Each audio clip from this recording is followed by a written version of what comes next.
Okay, so we have finally come to our final dimension for Judaism, which is society. So we're going to talk a little bit about leadership, the different branches or denominations of Judaism, as well as some modern or contemporary issues that are going on in Jewish society. So the first thing that I have here is rabbi. This is the authority figure, the leader figure in Judaism. Um, we talked a lot about some of the earlier stages of Judaism. When Judaism was the Hebrew tribe, it was a wandering nomadic people, and when they had a temple, and it was a temple-based religion. During that time, there really wasn't rabbis, or they weren't nearly as prevalent as they are today. The foremost authority figure was the priest. So if you ever read the Torah or what Christians call the Old Testament, it talks a lot about the priests and the priestly caste or priestly class. So Judaism did have priests in its past, but with the destruction of the Second Temple, there was really no need for the priest figure anymore. Because the Jewish priest was someone who worked at the temple, who knew about how to do sacrifices, right? How to do the proper ritual sacrifices to show love and repentance to God. So after the temple was destroyed and Judaism became a religion about a book instead of about a building, about a temple, then the rabbi figure became the authority figure. So rabbi just means teacher in Hebrew.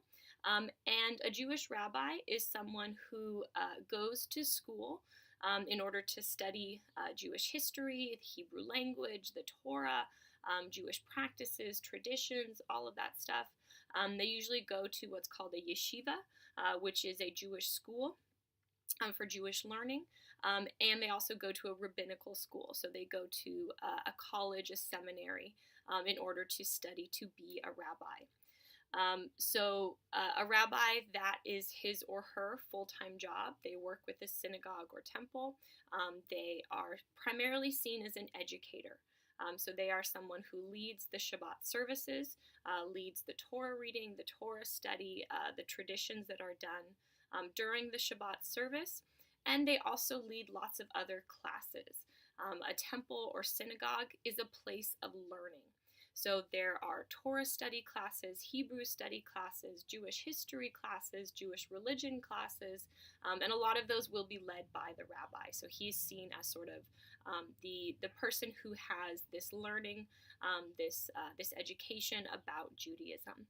And we're going to talk about the denominations next, but it's important to know that other than Orthodox, which is the most conservative branch of Judaism, all other forms of Judaism allow both men and women to be rabbis. Orthodox Jews only see men as being appropriate to be rabbis, but all other forms of Judaism today understand that both men and women can equally be rabbis. So that's the authority figure within Judaism. So the next thing that we're going to talk about are the branches of Judaism. These are the different denominations or main denominations of Judaism in the world today. So I have them listed here in order sort of from most conservative to most liberal in terms of their beliefs as well as their orientation towards the Torah law. How strictly or how closely do they still follow those 613 mitzvot? But they're not ordered chronologically in terms of when they appear in the world. So we'll start with Orthodox Judaism. It's important to know that there wasn't a word or a denomination called Orthodox Judaism until the first major branch of Judaism broke away, which is Reform. So historically, actually, you could say Reform is the first denomination of Judaism. They don't appear first, but they are the first to break away from the larger Jewish population. So Orthodox Judaism is the most strict, it's the most conservative form of Judaism. It's not the largest branch of Judaism in the world. That is actually Reform. There are more Reform Jews than there are of any of the other denominations in the world. So Orthodox Jews try as much as they possibly can to follow all 613 of those laws.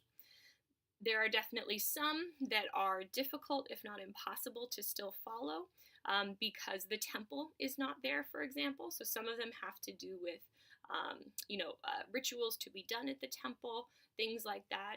So for rules like that, they come up with a substitute. They come up with a way to follow that law, even though we live in a different society, we live in a different historical time period, and there's no temple.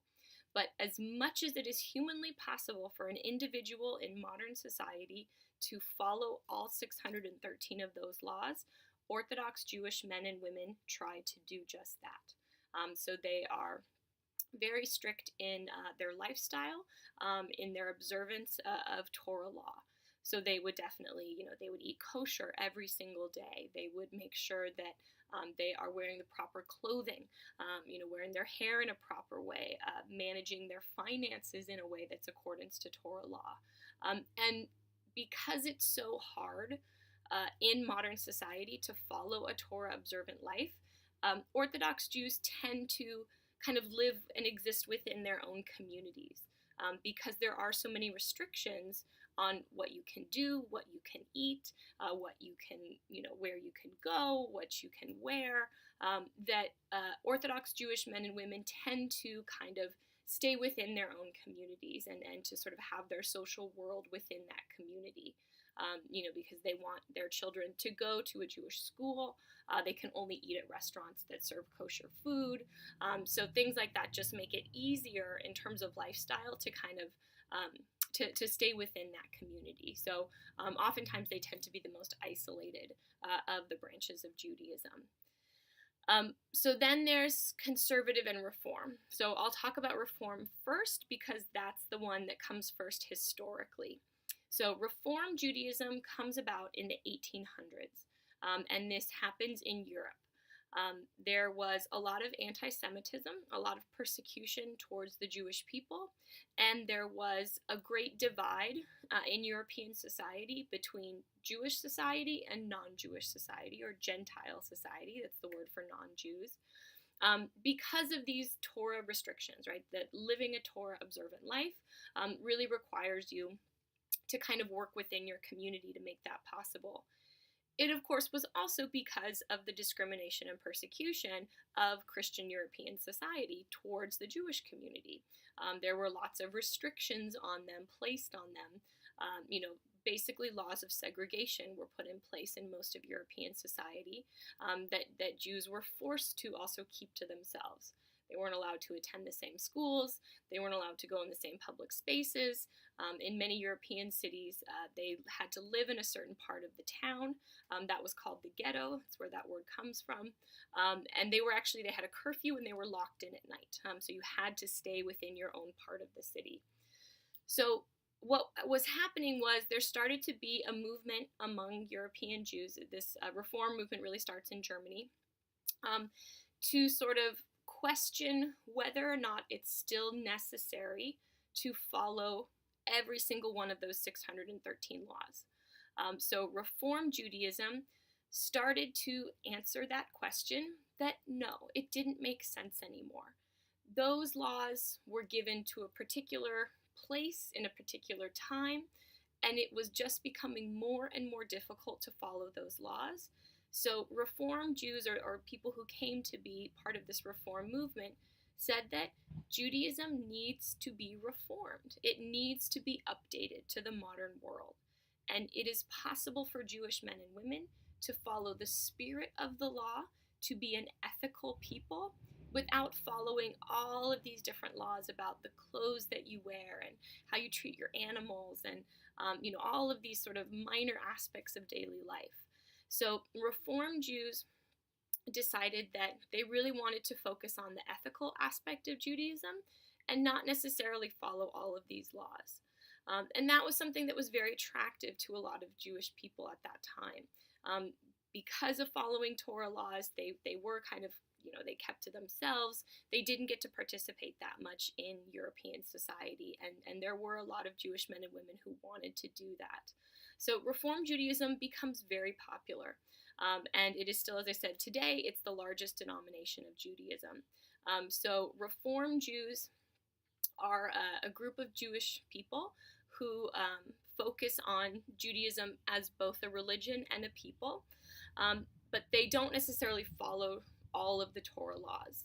And it's really a wide spectrum within Reform Judaism. Some Reform Jews do follow a large amount of Torah law, and some of them may only follow it on certain occasions, on holy days, things like that. But they really do emphasize the ethical aspect of Torah law over the ritual aspect of Torah law, that we can just kind of do away with some of those laws now. There's not really a reason to follow a lot of them. So that's Reform Judaism. There were a lot of people who were attracted to the Reform movement, but they didn't quite feel comfortable with just rejecting some of the laws, because according to the Torah, God gave all 613 of those laws.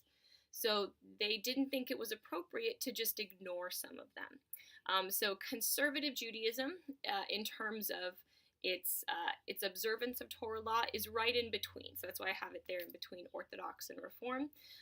Conservative Jews follow more of Torah law than many Reform Jews do. And for every Torah law that they decide maybe doesn't have to be followed exactly anymore, they focus on finding something within the Torah or the Talmud that justifies that change. Right, so something in it that says, well, it's most important to treat other people well. Okay, so that we can use as a justification for allowing women to be rabbis, because not allowing them to be rabbis is not treating them equally. And if this other Torah verse says that we need to treat people equally, then that means that we can engage in this practice. So they do end up changing or not following all of Torah law anymore, but they find it very important to make sure that there is an ethical justification within the Torah or the Talmud to allow that change of practice. So conservative Judaism is also very popular, especially in America, but not as popular as Reform. Reform really is the most dominant branch of Judaism. Then the last denomination that I have here, Reconstructionist, is the most theologically liberal and the most liberal in terms of following Torah law. Reconstructionist Jews, and in the Prothero text, he talks about Reconstructionist as well as Humanist, which have a lot of similarities, especially in terms of their sort of belonging to the liberal end of the Jewish spectrum. And there are Reconstructionist Jews who don't necessarily think of Judaism as a religion anymore.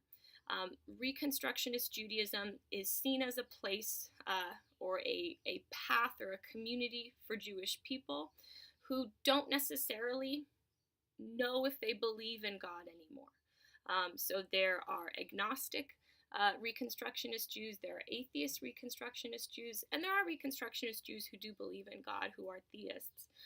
But it's seen as the most tolerant, the most inclusive in terms of theological beliefs. So for many Reconstructionist as well as humanistic Jews, they still want to have that connection to their tradition.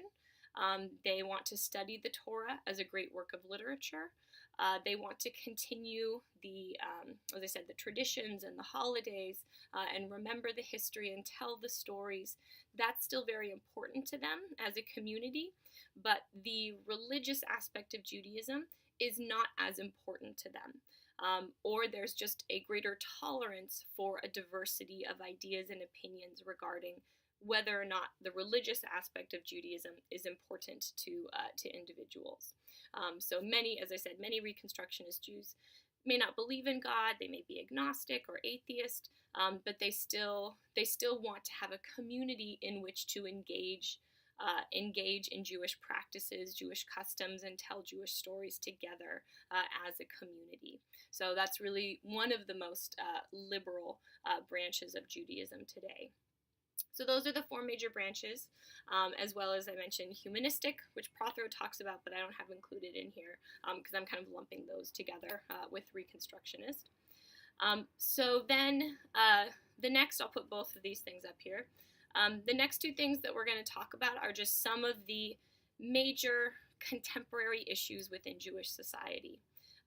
The first one I have here is who is Jewish? So this becomes an issue in modern Judaism because Judaism has come to be many things in the sense that it's not just a religion. Really, before the breaking away of Reform Judaism, there was one way to be Jewish, and it was a religion, and it was a practice, and it was following Torah law. Since all of these different branches have broken away, the question of who is Jewish becomes more complicated, and there is disagreement within the Jewish community of what does it mean to be Jewish, who is Jewish and who isn't Jewish. So if you are born Jewish, are you Jewish no matter what? For example, if you're born into a Jewish family, but you are personally an atheist, you don't believe in God, are you still considered Jewish because you're Jewish by birth? So there's that type of identity of being involved or just being born into the community, and then there are people who convert to Judaism, right? So they are religiously Jewish, but they weren't born into the Jewish faith. So now there are many different ways to be Jewish. You could be a religious Jew, you could be a non-religious Jew, or you could be a convert to Judaism.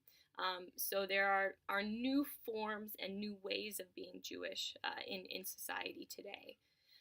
And I have down here secular Jews. So you could say, kind of if we went down the list of the denominations, there are also many Jewish people who are born Jewish, but really have nothing to do with religion. They have nothing to do with the Jewish faith. Reconstructionist Jews, even if they may be agnostic or atheist, it's still a tradition. It's still people coming together to a synagogue. They're Reconstructionist synagogues. They come together for service. They celebrate holidays together. So they're still living an organized Jewish life, you could say, or a connection to a Jewish community. Secular Jews don't have any connection to any sort of community for the most part.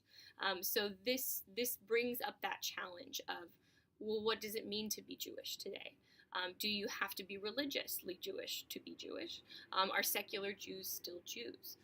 If they're born into the Jewish tradition, but they don't celebrate any of the holidays, they don't have any connection to a synagogue community, they don't do these things, are they still considered Jewish? So it's just an important modern question that comes up in Jewish society of the different ways of being Jewish and which, for an individual, which ones do they think are inclusive and included in part of that community. Then the last issue that I have here is Zionism and Israel. So this is a major an important issue in Judaism today, which is the Zionist movement, which is a movement that started in the 1800s in Europe, calling for a return to Israel. That as anti-Semitism continued in European society, there began to be a growing call for Jewish people to move back to Israel. That living in Europe was never going to be a safe or tolerant place for Jews. So many European Jews started moving to Israel since the 1800s, buying land, starting farming communities, and sort of setting up their lives there. The Zionist movement is what eventually fuels, as well as the Holocaust, the call for the creation of the State of Israel. So the State of Israel was created in 1948, but there were lots of Jewish people that already lived there because the Zionist movement had been going on for about 100 years already, and many, many people were leaving Europe and coming to then Palestine to buy land, to live there, and to create their lives there. So Israel was created, as I mentioned, in 1948 after the end of World War II. As a Jewish homeland. There was sort of an international consensus that Jews needed a place in the world to call their own for them to be safe, that they would not feel safe in any other land again after the event of the Holocaust. So a portion of what was then British Palestine was declared the future state of Israel, that would be a Jewish homeland. Next to it would be Palestine, which was an Arab country.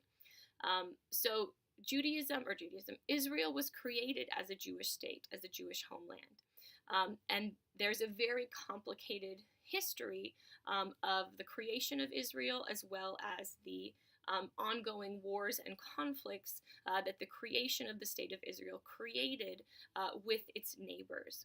I'm also going to post a link to a video that shows it's about a 10-minute history of the Israeli-Palestinian conflict, just to kind of show some of the major events that have happened before the creation of the state up to the present day. So you can see really the complexity, the complexity of this situation. It's a good sort of historical overview of it. But one of the questions that Israel wrestles with is, what does it mean to be a Jewish state? What does it mean to be a Jewish homeland? Because that's the purpose it was created for. But actually, the majority of Israelis today are non-religious. So most Israelis today are secular Jews. They don't practice the religion of Judaism, but for them, Judaism is their identity, it's their country, it's their nationality, it's their community, and it's very, very important to them. It's very important to defend that land and to keep that land safe. So Israel itself does continue to struggle and to wrestle with its own identity as a Jewish state. What does that mean? Especially in terms of also wanting to remain a democracy, wanting to remain, a legal and open democratic country. So how do you balance those two things? How do you balance the fact that this country was created for the members of a certain religion, but you also want to acknowledge that most people that live there are not religious, and to keep the society a free and open one. So that's the end of our Judaism unit. I hope you found it interesting, and we will next move on to Christianity.